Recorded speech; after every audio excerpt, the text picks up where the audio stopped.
Okay, so we are about to begin the third and last session of the conference, which is lectures by students who are recipients of scholarships from the center. I welcome Professor Udi Zomer from the Faculty of Social Sciences to chair the session.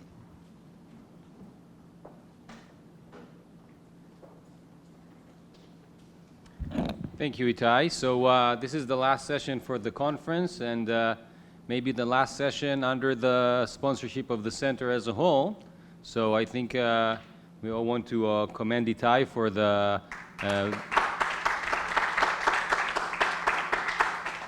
for making this whole thing happen. And I think it's while the sun, at least for now, is setting on the center, I think it's a perfect timing to hear about the future generations of researchers with this with this panel filled with great talks by students. So we will start with Arielle Kaim from Professor Bruya Adini's lab in the School of Public Health, Faculty of Medical and Health Sciences. And the title for the talk is Evaluating the Effectiveness of Emergency Medical Team Field Hospital Deployments in Pandemic Response, a Novel Assessment Tool. Please.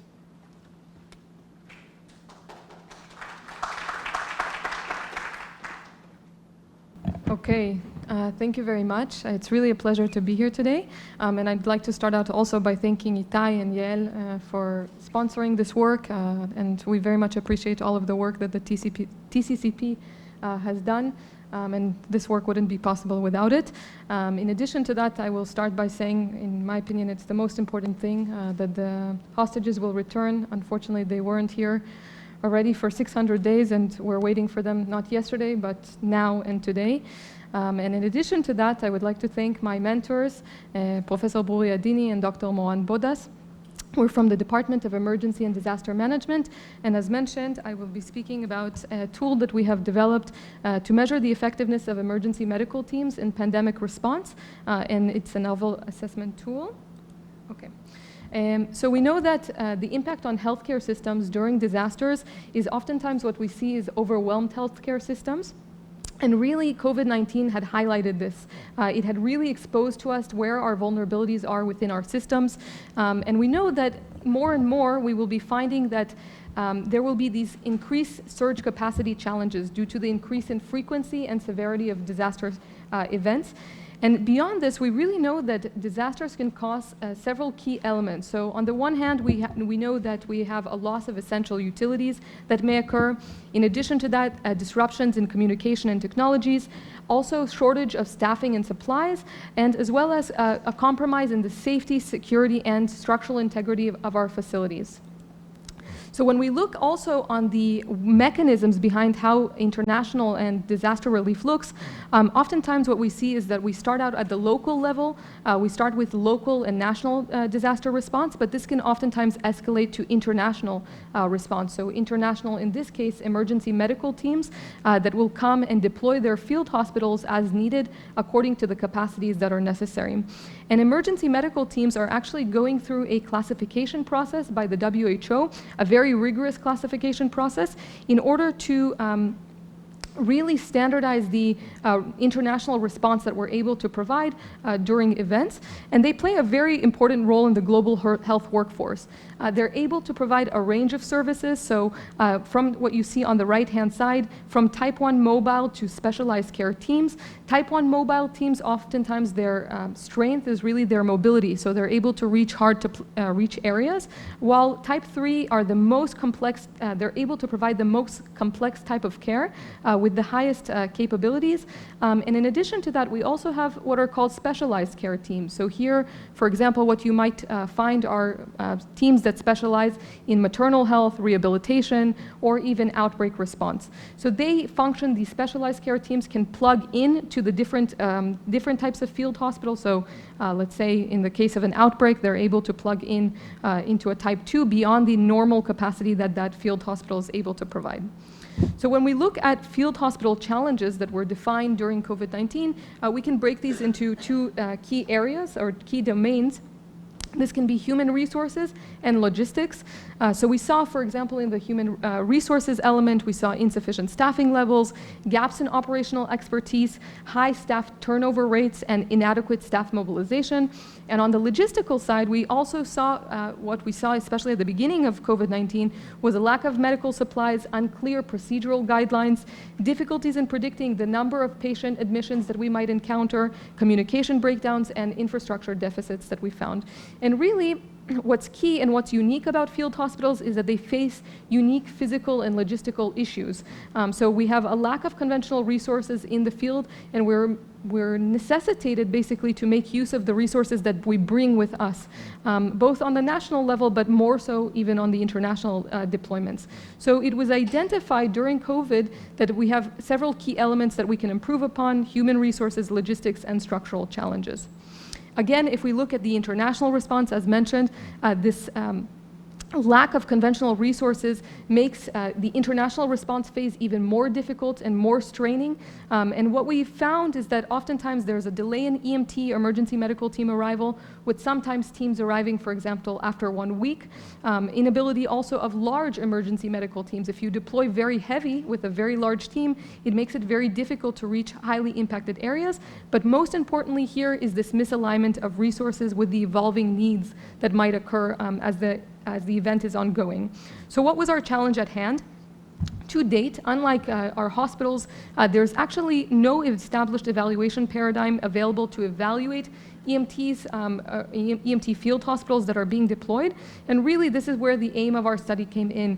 Our goal was to establish and validate a framework for assessing the effectiveness of emergency medical team field hospital deployments in real time. So the normal paradigm now in disaster response is oftentimes we look at after action reviews. But here, really what we wanted to develop is something that in real time can allow us to provide data and to gather insights and to make changes based on this.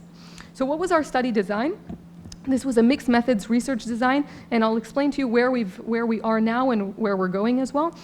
We began with an identification of key performance indicators, and this was done first and foremost with a literature review. Following this, we had semi-structured interviews that were conducted with experts, as well as a Delphi process, a modified Delphi process that followed the interviews.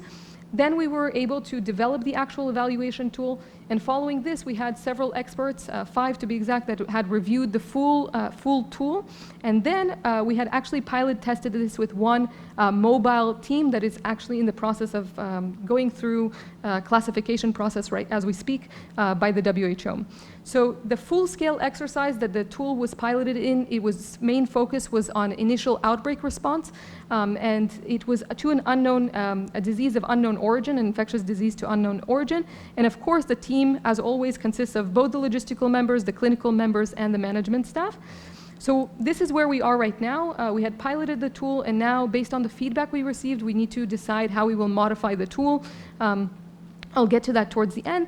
Where we're going with this, we will conduct an interventional case control study where we will have 3 teams from the European region, EMTs that are also classified or under the process of classification, that will use the tool and receive the data in order to make any changes that if they make changes according to the data that they see and the data that is being collected, and another control group that will be evaluated with the tool, however, will not have access to the data. So this is where we are and where we're going. So now, in terms of the actual effectiveness evaluation tool, we found that over 80% agreement was reached during the modified Delphi process. The one element that actually didn't make it into the final tool was environmental impact. This was raised in several semi-structured interviews. However, it did not emerge as a prioritized criterion. We had only 7 of the 20 experts actually, which is 35%, mentioned that this is relevant and important. However, our cutoff was 75%. So now, the actual tool, it can be broken down into 6 key domains. So the 6 elements of these, I'll break them down further into different metrics that we're actually assessing, but we are assessing deployment and operational readiness, clinical service delivery and patient outcomes, a needs and capacity assessment that is really the novel component here that I'll speak about briefly in a little bit, staffing and human resources, equipment, logistics and infrastructure, and coordination and communication.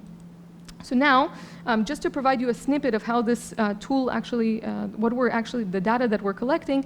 So for deployment and operational readiness, examples include response time, customs clearance, if we're talking about international response, something that takes a process that is quite lengthy in international emergency medical team response, personnel mobilization, equipment setup, and readiness score. Then if we're looking at clinical service delivery and patient outcomes, we're looking at timeliness of care, patient flow, triage accuracy, bed occupancy, mortality rates, readmission rates, referral rates, resuscitation success. Here we get to the needs and capacity assessment, and this is really the novel element here. And here, based on the WHO Emergency Medical Team Blue Book, we are assessing the different capacities that an EMT should have the capabilities to provide. We start out first by assessing the number of cases that we see of each type of capability. Following this, we actually assess the capacity level. So we assess 3 key elements, so personnel, staff, equipment, and systems. Then we're calculating this needs capacity ratio, which helps us to identify the gaps, either are some of our services being underused, for example, or are they overwhelmed services? And following this assessment, they actually are able to respond to a response evaluation framework. So do they conduct any internal adjustments, or are they requesting for external resource mobilization? And this is really the crucial gut of the tool. And now if we look at the staffing and human resources, here we're assessing staff to patient ratios, staff safety and well-being, which are perceived elements, team dynamics, and now equipment, logistics, and infrastructure, medical equipment, power supply, which is crucial, water supply, sanitation, shelter, stock levels, and waste management. And lastly, in terms of coordination and communication, here we're looking again, depending on if it's national response or international response, here we're looking at local health system integration, coordination with other emergency medical teams if this is relevant. For example, in international response, we oftentimes have many EMTs deployed simultaneously, community partnerships, and of course with WHO, any coordination with WHO. So I want to show you how this tool looks. Thanks to my partner, we were able to develop actually an app that synchronizes all of this tool and provides a really nice dashboard, super friendly, we will call it, that provides insights and recommendations as they're going and filling in the data.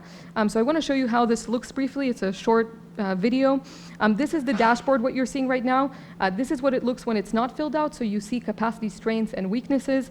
And here, now, the teams begin to fill in this information. The tool is tailored according to the type of EMT that is actually being deployed. So the set of information and data that is being collected is tailored, let's say, to type 1 mobile versus type 3. And automatically, the data, as you see, they are indicating any recommendations that may, how they can improve actually their response. So here right now, here you're saying, again, it's just a snippet to provide you how this actually looks. On the left-hand side, also, note that there's trends over time. If the tool is being used as it's meant to be, which is in real time, you can see trends occurring and any changes occurring over time.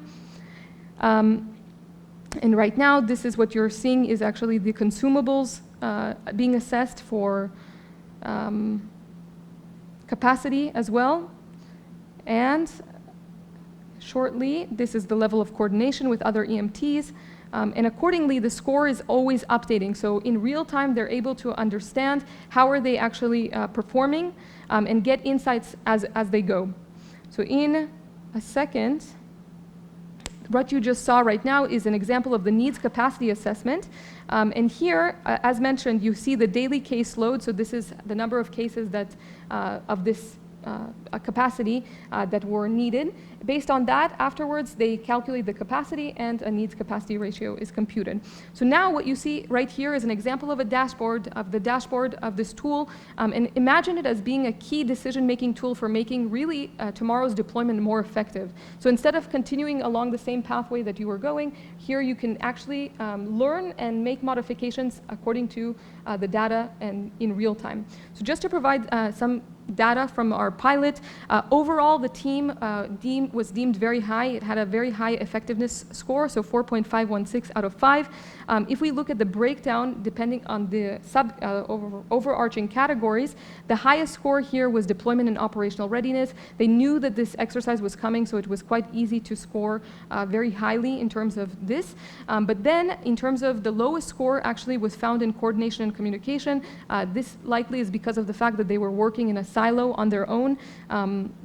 They weren't working with other EMTs, and they were not working simultaneously with WHO or the local health community, but this provides you a small snippet. In addition to the actual objective measurements, we actually assess perceived elements as well that were extracted from the score. So the perceived effectiveness here was measured according to the 17 trainees. This is a 25-item tool that was developed separately to assess the perceived effectiveness.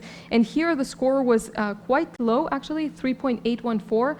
The medical staff deemed it as lower than the logistics staff. And there was a significant difference between the objective score and the perceived score.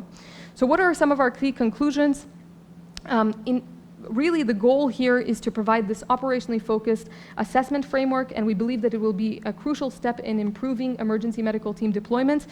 The goal here is to enable real-time data collection and analysis in order to really provide this standardized approach to response effort evaluation that we don't currently have, and to promote this idea and the concept of evidence-based practices in disaster response, and ultimately to provide the best care we are able to provide during this critical time. So I'll end with thank you very much. Again, we're waiting for our hostages, and I'm happy to receive any questions. Thank you very much.